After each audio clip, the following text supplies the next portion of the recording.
నమస్తే. ప్రస్తుతం మనతో పాటు ప్రముఖ విశ్లేషకులు ఇమ్మంది రామారావు ఉన్నారు. ఆయనతో మాట్లాడడం. నమస్తే సార్. నమస్తే అమ్మా. సార్, ఈ విజయసాయిరెడ్డి, శాంతి, మదన్ మోహన్ ఈ ఇష్యూ వల్ల అసలు ఈ ఇష్యూ వెనుక ఎవరున్నారు అనుకుంటున్నారు సార్? అంటే మదన్ మోహన్ వెనుక ఎవరైనా ఉన్నారు అంటారా? ఈవెన్ విజయసాయిరెడ్డి వెనుక అసలు వైసీపీ పార్టీ ఉందా లేదా? ఇక్కడ వీళ్ళ వెనుక ఎవరైనా ఉన్నట్టయితే ఈ ఇష్యూ ఇంత లేటుగా ఎందుకు ప్రజల్లోకి వస్తుంది? అంతే కదా, వెంటనే రావాలి కదా. ఇప్పుడు వైఎస్ఆర్సీపీ ఓడిపోయిన తర్వాత ఎందుకు బయటకు వచ్చింది? అయితే చంద్రబాబు నాయుడు గారైనా మదన్ని రెచ్చగొట్టి బయటికి తీయు అనే ఆలోచన ఉండాలి ఆయనకి. అయితే ఆయనకి ఆలోచన ఉంటుందని నేను అనుకోను. సచిన్ పవన్ ఏం చెబుతారు? వాళ్ళు ఆల్రెడీ ఓటమి చవి చూసిన తర్వాత తలెత్తుకోలేకుండా ఉన్నారు. ఎవరో ఊరకొక్కల్లా వాగితే వాగొచ్చు, కానీ వాళ్ళ మాట మనం పట్టించుకోవాల్సిన అవసరం లేదు. నెంబర్ 2, నెంబర్ 3 అనిపించుకున్న వాళ్ళు ఎవరు మాట్లాడటం లేదు కదా ఎక్కడైనా. అందువలన ఆయన చెప్పడానికి అవకాశం లేదు. సజ్జల రామకృష్ణారెడ్డికి మొదటి నుంచి కూడా పోటీగా ఉన్న వ్యక్తి ఎవరు అంటే విజయసాయిరెడ్డి. కనుక సజ్జల రామకృష్ణారెడ్డి ఉండబట్టి విజయసాయిరెడ్డిని ఉత్తర ఆంధ్రాకి ఇన్ఛార్జిగా వేశారు. సరే, ఆ భూములు మంచి చెడ్డ అంతా ఆయన చూసుకోమని చెప్పారు. పరిపాలనా విభాగం అంతా సజ్జలను చూసుకోమని చెప్పారు. మన వైఎస్ఆర్సీపీలో ఎంతమంది మంత్రులు ఉన్నప్పుడు కూడా వాళ్ళ శాఖల గురించి తెలీదు, ఆ శాఖల బాధ్యతల గురించి తెలీదు, ఏమీ తెలీదు. ఎవరికి ఎప్పుడు ఏ సందేశం ఇవ్వాలన్నా సజ్జలే ఇచ్చేవాడు. అందుకే ఆయన్ని సకల శాఖ మంత్రి అని పిలుచుకునేవారు. తర్వాత సీఎం గారి అపాయింట్మెంట్ కూడా ఫిక్స్ చేసేది సజ్జలే.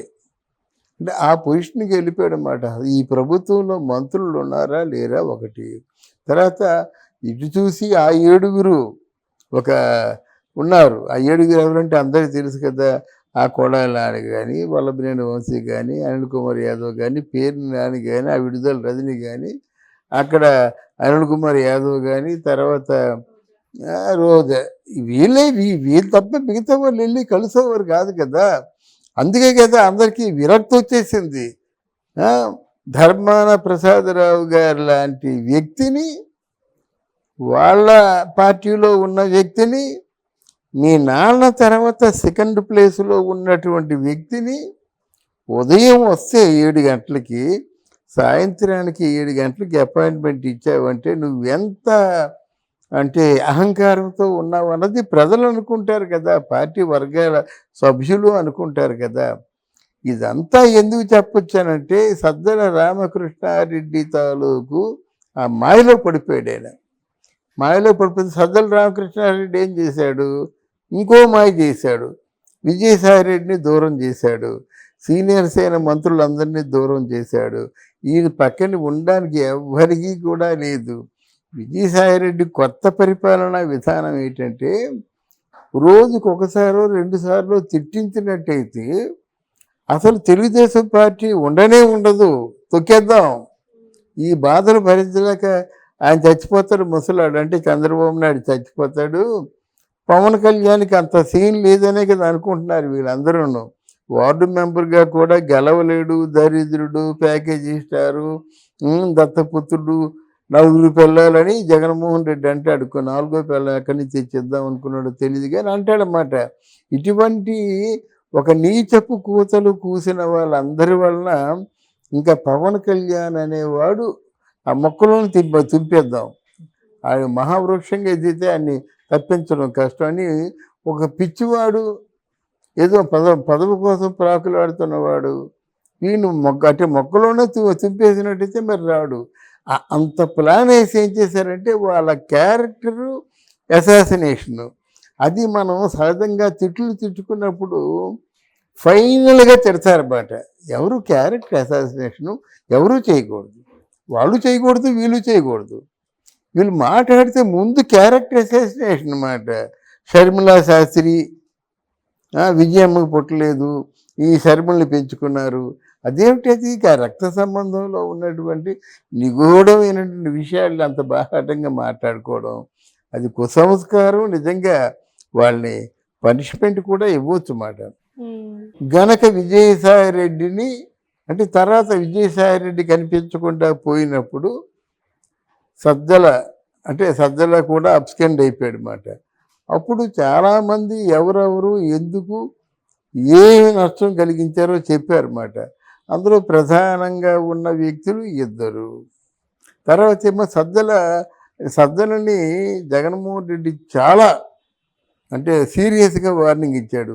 నేను నమ్ముకొని కదా మునిగిపోయాను నేను అనేసరి మళ్ళీ జగన్ గారి మొహం చూపించలేకపోయాడు. చూపించాలంటే ఏం చేయాలి? నేను కాదండి అని ఎవరి మీద బురద తోసేయాలి కదా. ఒక మంచి కేసు పట్టుకున్నాడు అన్నమాట. నేను మీ దగ్గర ఉన్నాను, మీ మంచి చూసుకుంటాను, కానీ ఉత్తరాంధ్రలో ఎంత సుఖంగా ఎంత విలాసవంతంగా ఉన్నాడో ఇదిగో వినండి అని చెప్పేసి ఆ కేసు బయట పెట్టాడన్నమాట.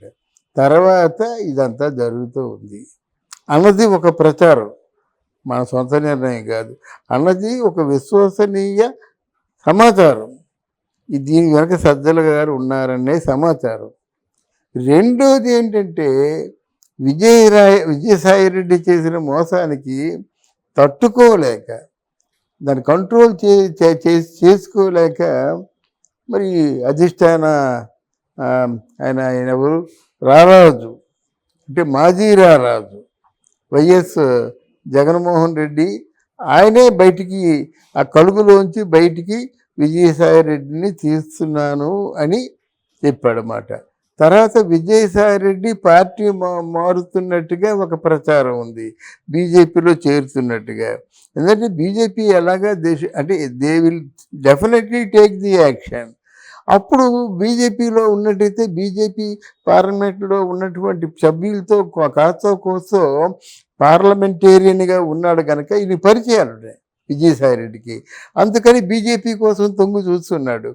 అప్పుడు ఏమనుకున్నారు? బీజేపీ కోసం తొంగు చూస్తుంటే అమ్మ నా కొంప ముంచేశాడు అని చెప్పేసి మొత్తం రహస్యాలు ఎన్ని ఉంటాయి కదా. అంటే తొంగు చూస్తున్నాడంటే జగన్మోహన్ రెడ్డి తాలూకు రహస్యాలన్నీ కూడా వాళ్ళిద్దరికీ తెలిసిపోతాయి, అమిత్ షాకి మోదీ గారికి. ఒకవేళ తెలిస్తే మరి రాజ్నాథ్ సింగ్ కూడా తెలిసి ఉండవచ్చు, మరి చెప్తాడు. అది భయం. మరిన్ని కేసులు అనేది చుట్టుకుంటాయి అని విజయసాయి రెడ్డి గారికి ఏంటంటే నోటంటే మాట రాకుండా అక్షదిగ్బంధం అంటారు చూసారా, అన్ని విధాలా బిగించి చోద్యం చూస్తున్నాడు జగన్మోహన్ రెడ్డి అన్నది చాలా విశ్వసనీయ సమాచారం. రేపు అది ఒకటే అంటున్నారన్నమాట, మీరు డిఎన్ఏ టెస్ట్ చేయించుకొని బిడ్డ మీరు కాదన్నట్టయితే మీరు నిప్పులా బయటపడవచ్చు, లేదా అవుననుకోండి వాళ్ళ బాధ్యత మీరు వహించండి. అదే చెప్తారు కదా. ఎందుకు వహించమని చెప్తారు? ఈయనకి 1000 కోట్లు ఉన్నాయి కాబట్టి వహించమని చెప్తారు. అదే ఎవడో దరిద్రుడు రిక్షా ఓడో ఆటో ఓడో